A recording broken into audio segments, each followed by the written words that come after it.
At sa ating po mga balitang pambansa, muna inudyukan ng isang grupo ang pamahalaang Marcos Jr. na maghain ng panibago pong arbitration case laban sa China.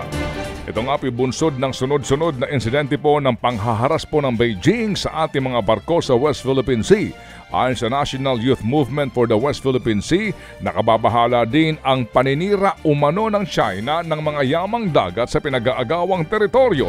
Noong po nakaraang taon ay sinabi po ni Justice Secretary na humihingi sila ng payo mula sa legal experts kung paano nga tutuparin ang paghain ng kaso sa China sa International Tribunal.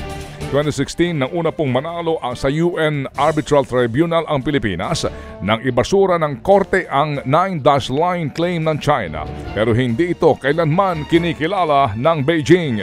Samantala, inakusahan ni dating presidential spokesperson Harry Roque si dating Senator Antonio Trillanes IV na may secret agreement daw noon sa China. Ibinenta raw ni Trillanes sa China ang Scarborough Shoal noong panahon ni dating Pangulong Noynoy Aquino, bagay na agad pinabulaanan ng dating senador. Ang giit ni Trillanes, Administrasyong Aquino nga ang nagpanalo ng arbitration case laban sa China. Bago yan, iginiit ni Roque na may gentleman's agreement sina dating Pangulong Rodrigo Duterte at Chinese President Xi Jinping. Nakasaad daw dito na bawal magdala ng construction materials ang Pilipinas sa BRP Sierra Madre. Pero ayon sa dati ring tagapagsalita ni Duterte na si Attorney Salvador Panelo, hindi ito totoo. Nito lang daw Holy Week ay nakausap ni Panelo si Digong at giniit ng dating Pangulo na wala siyang pinapasok na kahit anong gentleman's agreement noong kanyang termino. Samantala pa rin, kinustyumpo naman ng ilang kongresista ang resulta nga ng Pulse Asia Survey kung saan mas marami ang hindi pabor na amyendahan ng ating kasalukuyang saligang batas. Ayon kay House Majority Leader at Zamboanga City Congressman Manuel Jose Dalipe, hinaluan daw ang survey ng mga tanong na walang kinalaman sa sinusulong na pagbabago sa economic provision. Kagaya na lamang ng mga tanong tungkol sa term extension, pagpapalit po ng parliamentary system at unicameral form ng lehislatura. Pinansin din po ni Deputy Majority Leader at Iloilo 1st District Congresswoman Janet Garin ang anyay malatsapsuy na mga tanong sa survey. Nauna niya po sinabi na wala daw dapat itinutulak na anumang agenda sa mga survey para impluwensyahan daw ang opinyon ng publiko. Sa Pulse Asia Survey mula March 6 hanggang 10, lumalabas na 88% ng mga Pilipino ang nagsabing hindi napapanahon ang pag-aamyenda sa ating saligang batas.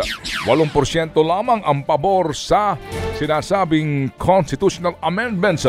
Mamaya po abangan ang panig po naman ng Pulse Asia sa isyong ito.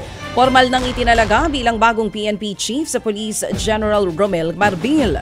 Pinalitan niya si General Benjamin Acorda Jr. matapos itong maabot ang retirement age na 56. Ilan daw sa mga pangunahing bilin ang Pangulong Bongbong Marcos Jr. kay Marbil ang paglaban sa cybercrime, terorismo at krimen. Graduate ng Philippine Military Academy, Class of 1991 si Marbil. Bago siya naitalaga, hinawakan muna niya ang PNP Directorate for Controllership at nagsilbi bilang Regional Director ng Police Region Office 8 at hepe ng Highway Patrol Group. At sa lagay po naman ng ating pong panahon, hindi nakikitang magkakaroon ng mga pag-ulan sa bansa dahil po sa high pressure area sa bahagi po ng Hilaga at gitnang Luzon. At ayon sa Pag-asa, halos walang kaulapan o kakaunti ang mga ulap na makikita ngayon sa ating pong papawirin. Pero may chance pa rin daw ho ng mga localized thunderstorm o mga manakanakang pag-ulan sa Metro Manila at ilang pang bahagi po ng bansa. Kahapon po ay tumaas sa 35 degrees Celsius ang temperatura sa Metro Manila. Nauna pong nagpaalala ang Pag-asa sa publiko na manatili po sa bahay kung walang mahalagang gagawin sa labas. Ted Filon at DJ Chacha ngayon nasa Radyo 5 92.3 News FM Monday to Friday 6 to 10 a.m.